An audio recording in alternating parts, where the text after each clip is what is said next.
இன்றைக்கி ஆட்டுக்கால் சூப் செய்ய போகிறோம். அது எப்படி செய்கிறதுன்னு வீடியோக்குள்ளே போய் பார்க்கலாம்.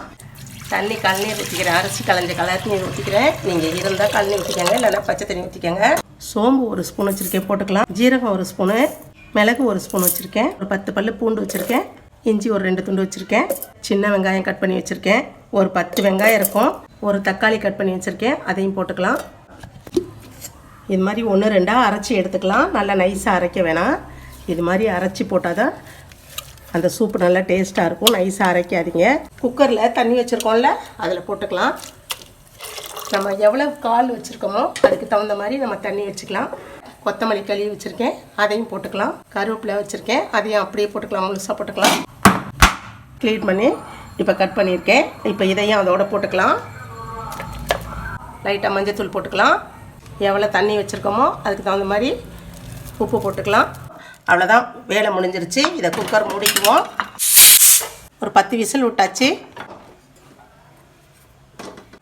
அவ்வளோதான், ஆட்டுக்கால் சூப் ரெடி. இந்த ஆட்டுக்கால் நல்லா குழந்தைங்களுக்கு, பெரியவங்களுக்கு எல்லாத்துக்குமே ரொம்ப நல்லது.